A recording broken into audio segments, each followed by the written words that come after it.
Hello everyone, this is Harish Panchal and welcome back to my YouTube channel. और जैसा कि आपके सामने आपकी स्क्रीन पे दिखाई दे रहा है, हम चैप्टर पढ़ रहे हैं अपना अ बेकर फ्रॉम गोवा। ओके, ये हमारा सेवेंथ चैप्टर है, ये हमारा सेवेंथ चैप्टर है और ग्लिम्पसेस ऑफ इंडिया। इसका फर्स्ट पार्ट हम कर रहे हैं a baker from Goa and that was written by Lucio Rodrigues. इसको अगर हम पोर्तुगीज में बोले तो रॉड्रिगस इसका प्रोनाउंसिएशन होता है। इसका फर्स्ट पार्ट हम कर चुके हैं और ये जो चैप्टर है हमने इसे यहाँ तक कंप्लीट कर लिया था लास्ट वीडियो में। तो आज हम उसके आगे पढ़ना स्टार्ट करेंगे, ठीक है। तो ये जो चैप्टर है ये एक गोवन विलेज के बारे में है, बेकर्स के बारे में है और जो राइटर है अपने पुराने दिनों को याद करता है जब पोर्तुगीज रूल करते थे गोवा के अंदर। तो अब आगे पढ़ते हैं, हमारे पैराग्राफ में है क्या, ठीक है।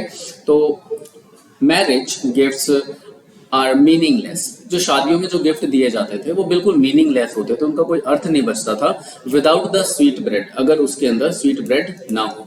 नॉन एज द बोल, और स्वीट ब्रेड्स को क्या बोला जाता था? बोल बोला जाता था। यहाँ पे आप अंडरलाइन कर सकते हैं अपनी नोटबुक में, बहुत ही ज्यादा इंपॉर्टेंट पॉइंट है, 1 नंबर में आ सकता है। जस्ट एज अ पार्टी और अ फीस्ट, अगर कोई पार्टी है या फिर कोई दावत है, ठीक है, लूजेज इट्स चार्म, तो वो अपनी जो चार्म है उसको गवा बैठता है विदाउट ब्रेड, अगर उसके अंदर ब्रेड नहीं होती। Not enough can be said to show how important a baker can be for a village, और ऐसा कहना बिल्कुल भी पर्याप्त होगा कि जो बेकर्स हैं वो वहां के लिए इंपॉर्टेंट थे, उस गांव के लिए बहुत ही ज्यादा इंपॉर्टेंट थे। The lady of the house, जो घर में औरतें होती थी, must prepare sandwiches on the occasion of her daughter's engagement, और गांव में जब कभी भी किसी लड़की की एंगेजमेंट होती थी तो उनकी मदर्स सैंडविचेस प्रिपेयर करती थी उस एंगेजमेंट के लिए।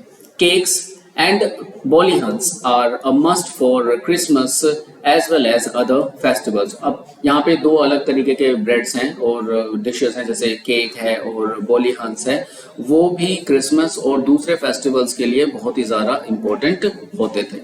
thus इसी तरह से, इसी प्रकार the presence of the bakers furnace in the village is absolutely essential, और इसीलिए जो बेकर्स होता था गांव के लिए वो बहुत ही ज्यादा इम्पोर्टेंट है, और जो उसकी फर्नेस है, जो उसकी भट्टी है जिसमें वो केक्स को बेक करते थे, वो भी बहुत ज्यादा इम्पोर्टेंट हुआ करती थी। उसके बाद द बेकर और ब्रेड सेलर, अब यहाँ से हम स्टार्ट करते हैं। द बेकर और bread seller of those days, उन दिनों के जो बेकर्स थे या फिर जो ब्रेड सेलर्स थे, हैड अ पेसिकुलर ड्रेस, वो एक बड़ी ही अजीब सी ड्रेस पहना करते थे, नॉन एज द कबाई, जिसे कबाई कहा जाता था। ये भी इंपॉर्टेंट है, अंडरलाइन कर लो, 1 नंबर में ये आ सकता है।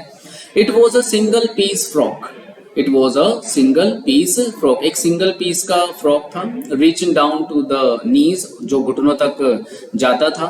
इन आवर चाइल्डहुड, हमारे बचपन में, we saw bakers wearing a shirt, हम देखते थे कि जो बेकर है वो एक शर्ट पहने हुए है, एंड ट्राउजर्स, और एक ट्राउजर पहने हुए हैं, which were shorter than full length ones and longer than half pants, और जो ऊपर से जो स्लीव्स होती थी वो कोहनियों से थोड़ी सी लंबी होती थी, और जो पैंट होती थी वो घुटनों से थोड़ी सी लंबी होती है, जैसे कैफ्री होती है।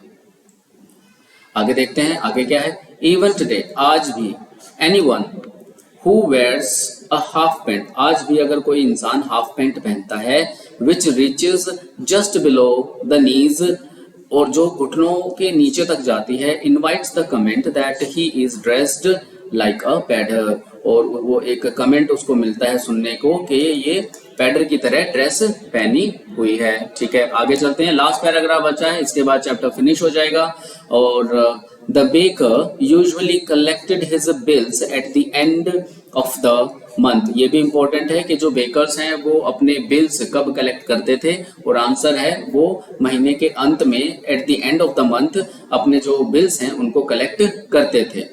Monthly accounts used to be recorded on some wall in pencil, और किसी पेंसिल से किसी दीवार के ऊपर मंथली जो अकाउंट्स होते थे वो लिखे जाते थे।